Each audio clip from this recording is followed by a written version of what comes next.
You're awake. No, don't be afraid. Don't be afraid. I'm not gonna kill you. I don't want to kill you. I'll really try not to. I don't usually do this. Usually I try and feed off animals. I don't believe in feeding off human blood. But when I saw you, and then when I caught your scent, I could not resist you, I'm afraid. What are you? I really believe that the scent of creatures and animals, it is their soul manifested, and your soul must be so amazing.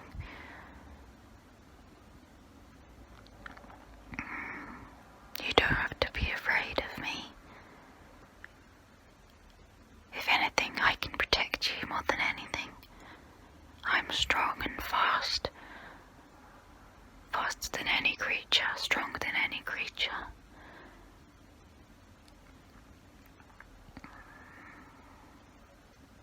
It's been a long time since I've socialized. It's been a long time since I had a man in my bed.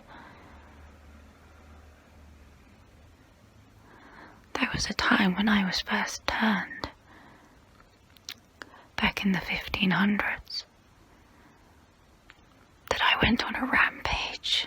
The bloodlust was too much.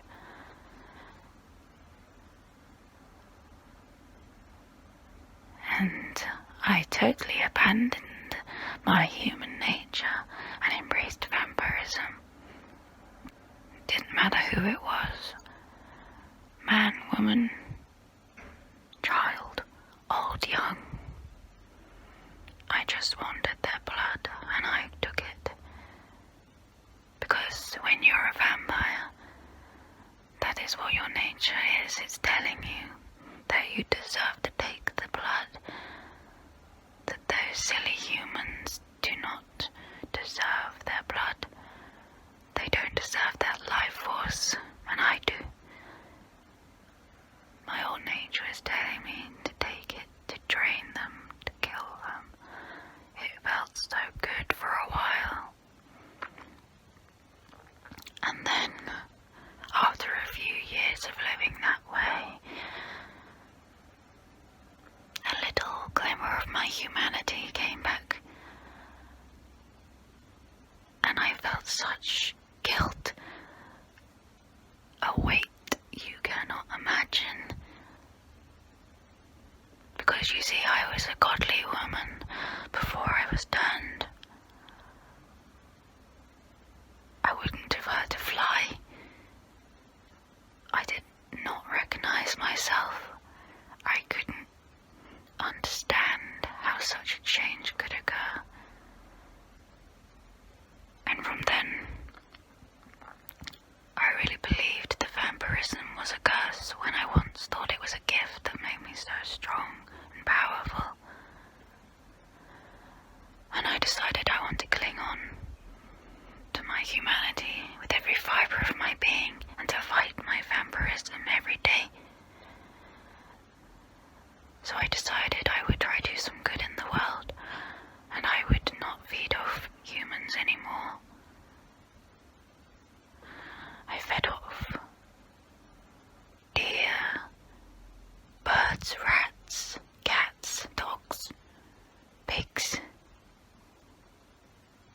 It suppressed my appetite somewhat, and I could survive. But then you came along. In almost 500 years I've done without human blood, but I could not resist yours. And a part of me hates you for that. Like you were meant to be my torment, my demon, my greatest test, and I failed.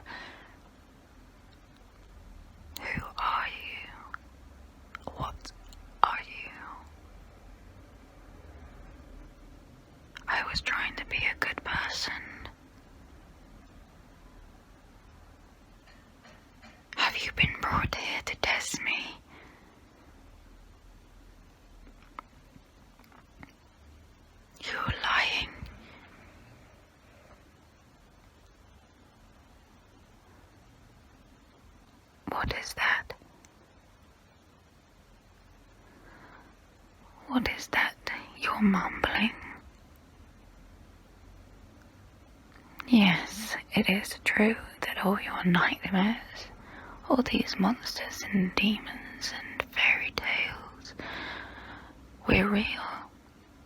There's a whole world that has been hidden from you. Yes, vampires exist.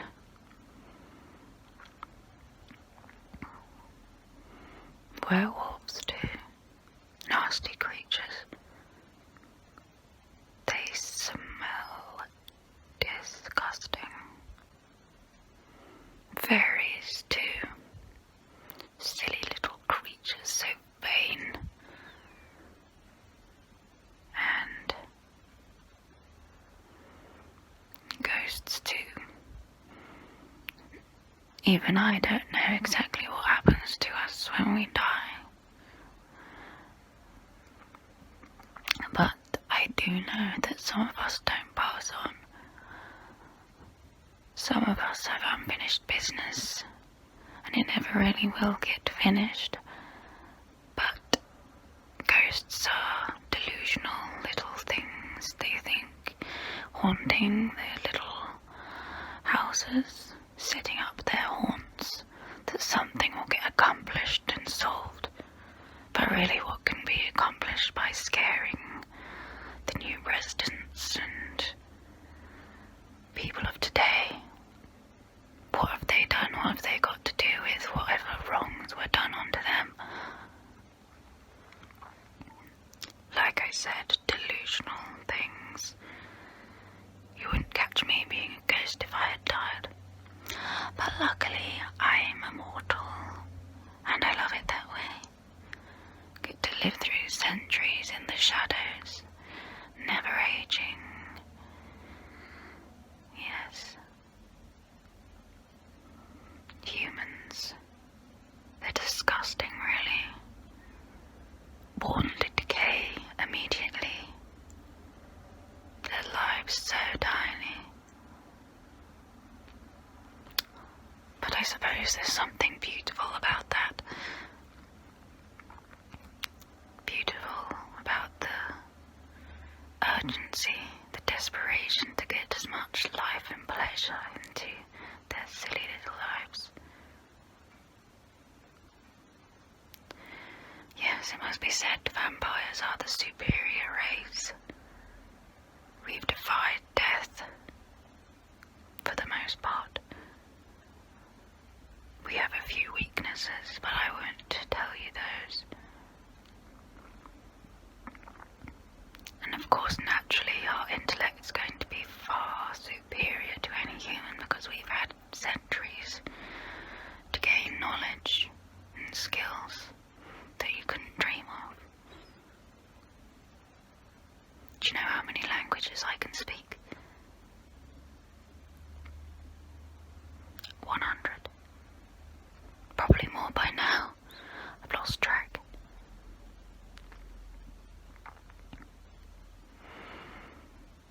I've got 50 degrees and PhDs. Sometimes I've taken subjects all over again, but I'm fluent in languages. I've read almost every literary classic you can think of, every poet, watched every classic film. I don't touch the trash nowadays. I'm a genius level mathematician, musician.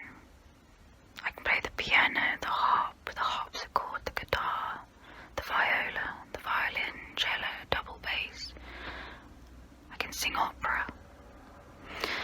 But the problem is, being a vampire and being immortal, you have to remain somewhat in the shadows even though you have all these skills. Because if I got famous, people would be keeping tabs on me and they'd realise I'm not aging at all and that I've lived for centuries. That is the one downside of vampirism, because of course I am narcissistic. I can't deny it. It is a weakness of mine. I love attention, but I have to remain in the shadows and get my attention from little groups.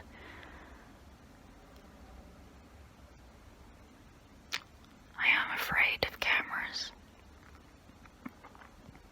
because, little secret, a vampire does not show up on film. So it only takes one person to take a photo at the wrong time to realize I'm not in it, and they'll realize something is very wrong. And then Pandora's box opens, bursts into the world, and people will realize all these nightmares are real. I must say, I haven't had a true conversation with anybody for years and years, and it feels good. So I thank you for letting me talk to you, and that you're such a good listener. Yes, I really have missed this. I've missed the attention. And you seem to be hanging on my every word. Perhaps that's because you're afraid of me still. And you don't want to disrespect me. You don't want to displease me.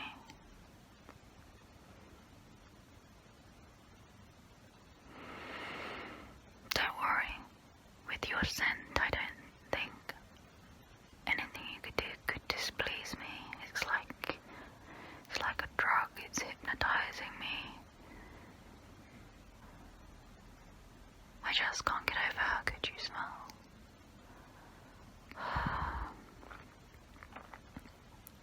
Over the years, I have learned to squash my appetite. I've learned to control my bloodlust. But I'm struggling with you.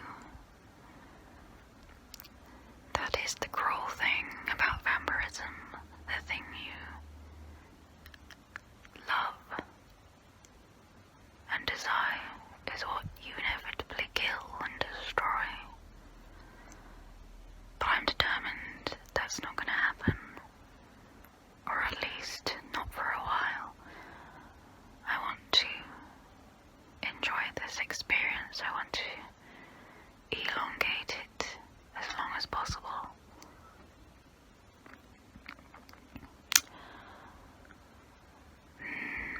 I know you want to go back to your life, but I'm selfish and I'm going to keep you here, I'm afraid. I'll try and make it as enjoyable as possible. Even just yesterday, I would never have done this. I couldn't imagine falling this far from grace and being so cruel. But it's your blood, I'm afraid. It's really your fault. It's your fault for smelling so good. So, even after centuries, I'm still surprised.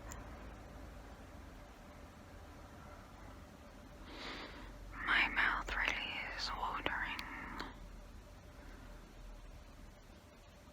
I can hear your heartbeat so fast. I can see your pulse. All that blood running through your veins. Your heart pumping so fast.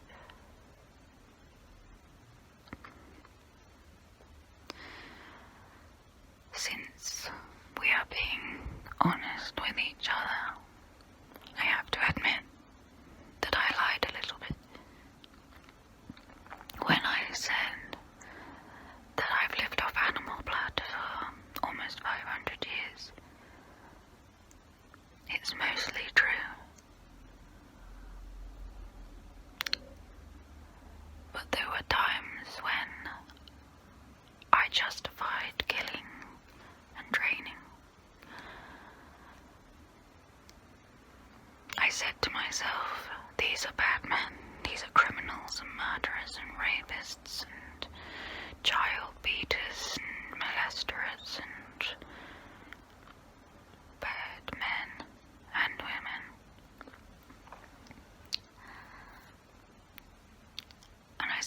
myself it was okay. And so I did. I killed them and I trained them, and I enjoyed it. And I couldn't quite admit to myself that I wasn't being moral and good. I didn't have the best interests in society. It was simply an excuse. I wanted their blood. I wanted blood so much. And it was a great excuse, and I could hold on to my identity of being a good, benevolent spirit. Do you think I am a good person? Do you really? Do you think I can be saved? Do you think God would forgive me for all that I have done? Because sometimes I think I'm in hell, and I don't think I would be left. I don't think I would be let into heaven. I think God will throw me back to earth, to hell.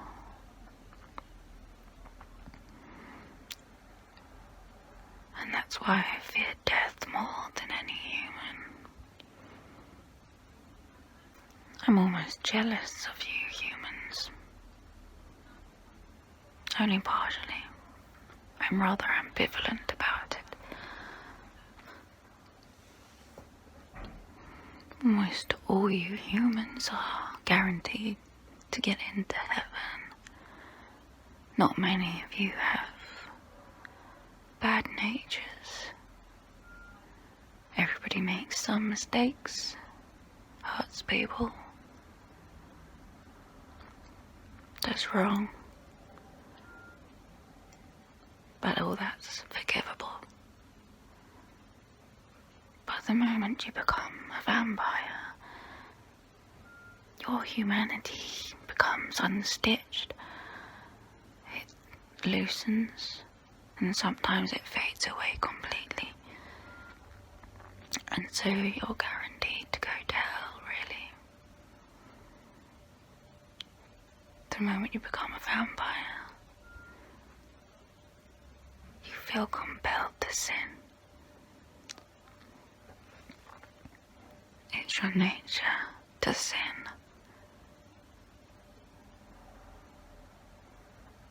And very quickly you accumulate so much sin and evil that how could you ever be welcomed into heaven should you die?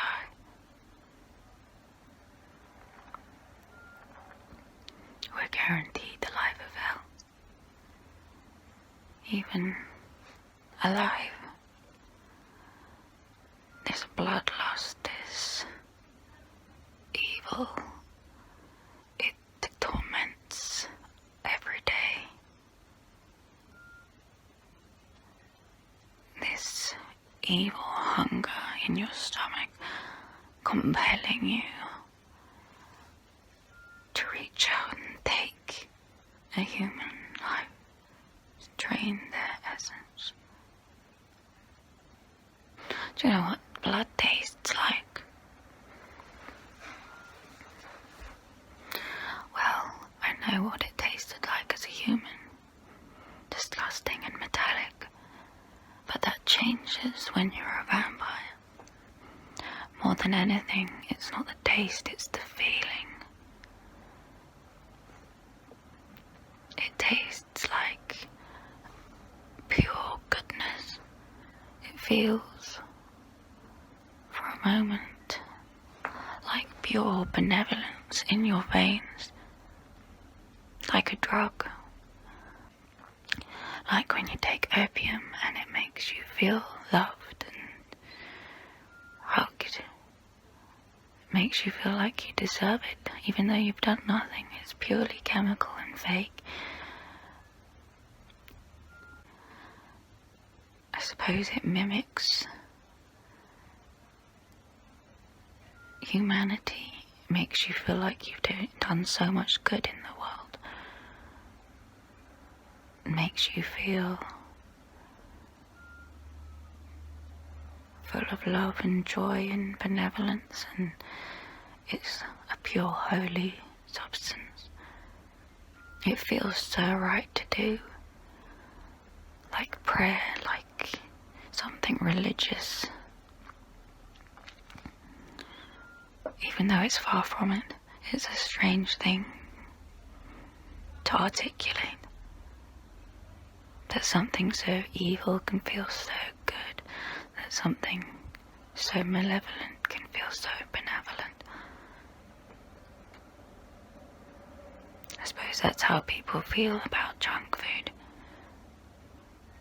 We didn't really have that sort of stuff back in the 1500s.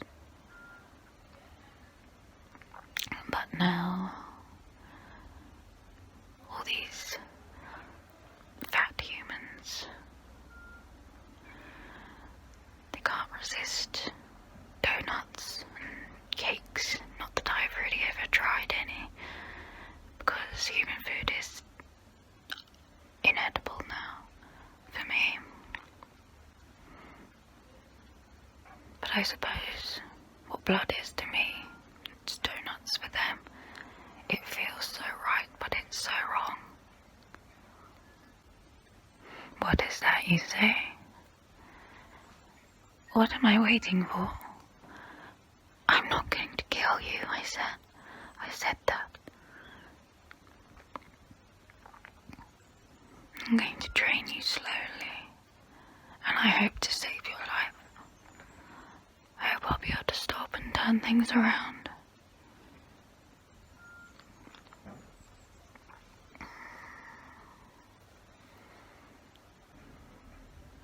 I'm afraid you can't go back to your old life.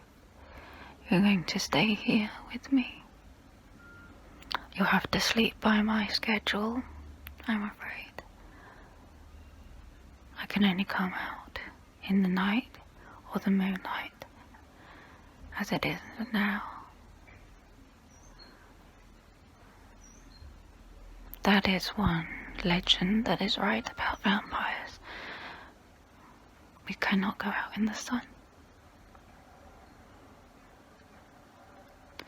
There are those who found a way around it. Glass that stops UV light penetrating, but they're still stuck inside those windows. Some even, I've heard, enlist the help of witches and give them magical rings and necklaces and bracelets, whatever it may be, and it protects them from the sun. But it seems awfully precarious to me. All you have to do is drop your bracelet or rip your necklace or your ring slide off your finger, and then suddenly you're in flames. I've grown to love the dark though. I don't think I could cope with the sun anymore. Even if I could, it would be an awfully bright world.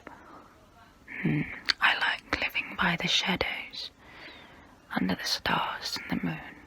That's what creature I am now. It is my nature. I am not a child of the sun anymore. What is that, do you say? I seem sad. I suppose being melancholy is often the state of a vampire. It can be awfully lonely, keeping secrets from everyone, and coming out at night when mostly the only people about are unseemly people and criminals. And I'm one of them, I suppose. But don't get me wrong, there are things that I love about being a vampire. And I don't think I could handle being a human anymore after I've experienced these wonderful gifts. It is remarkable how fast we can run. As if we were never there. You couldn't even catch us with your eyes. We were that fast. Run like the wind. I bet it was a vampire that coined that phrase, run like the wind. So we're so fast, all we leave behind is wind.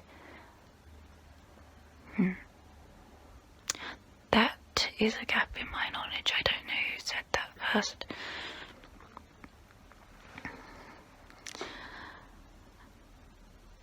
And as a woman,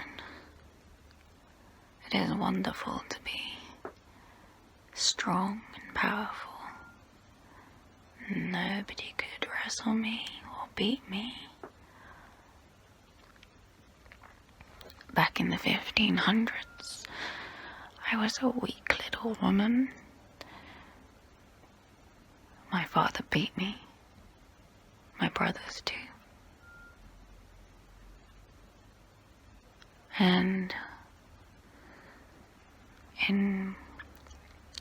on my 14th birthday, my father married me off to a much older man who was equally as abusive as all my family before. And he would beat me and force himself on me. It was the day that I'd had quite enough of all the beating, all the hate that I'd known all my life. And I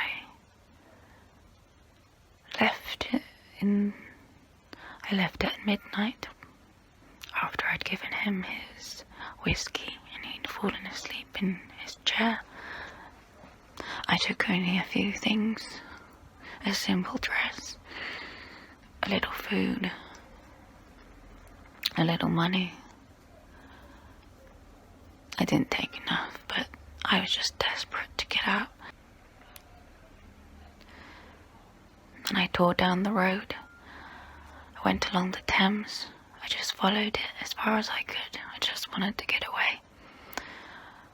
I wanted a life of my own, even if I had to be alone.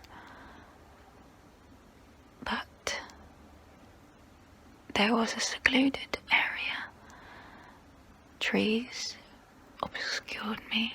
There was no moonlight that penetrated the foliage.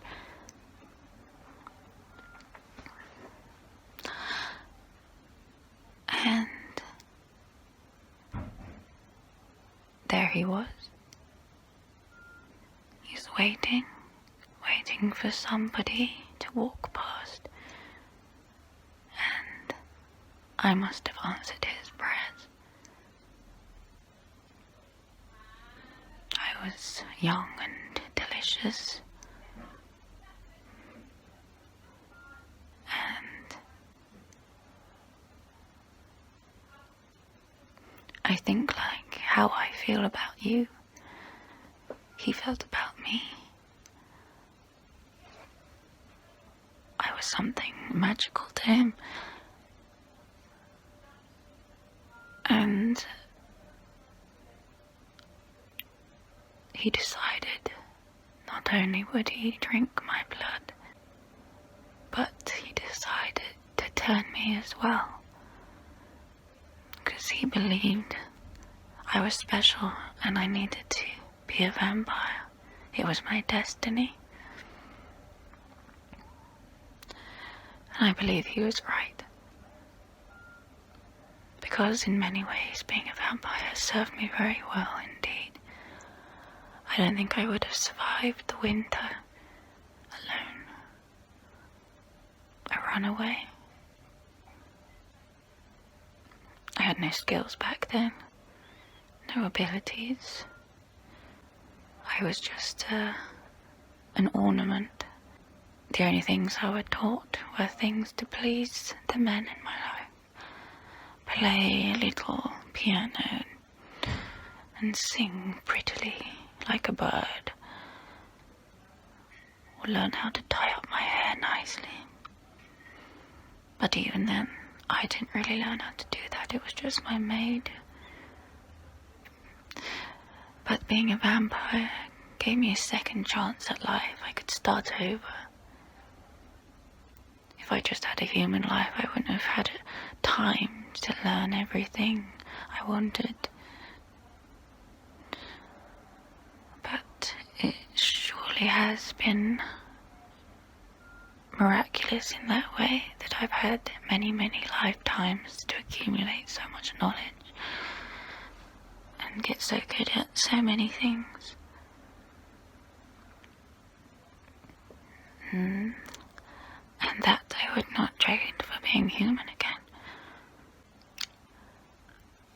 And after I turned, me and my maker, we went together for a while. We hunted, we took so much bliss and pleasure in destruction and mayhem and blood.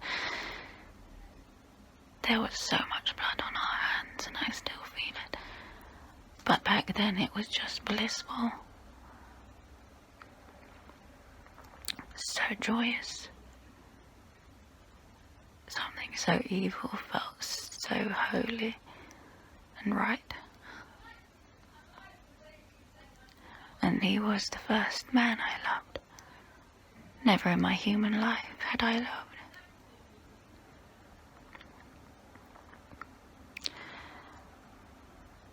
But being a vampire, you live so long that the idea of an eternity is not an exaggeration. So he had commitment issues. He wouldn't stay with me forever, so he had to leave. You see, even when you're a vampire, you still live by human standards of time. We spent what would have been a human lifetime together. We spent 60 years together, as if we'd been a married couple and lived and died. And then after that he left and started a whole new life, brand new, like a baby again. And I tried to do the same.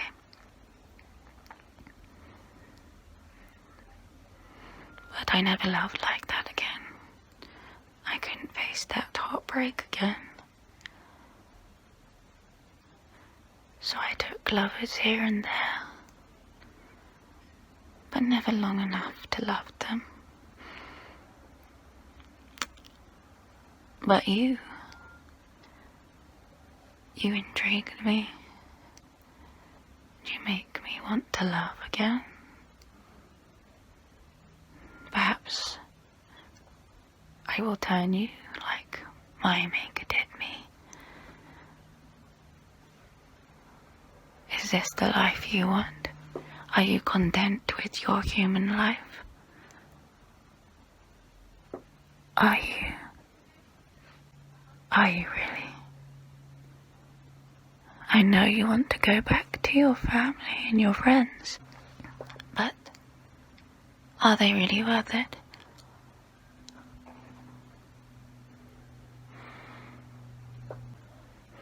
Everyone you know will die.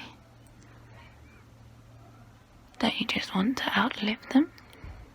You can make more and more friends, take as many lovers as you like, and it's quite enjoyable, really, that if you don't want to feel guilty, you can live out all your fantasies and not care about the consequences or who you hurt, if that's what you want.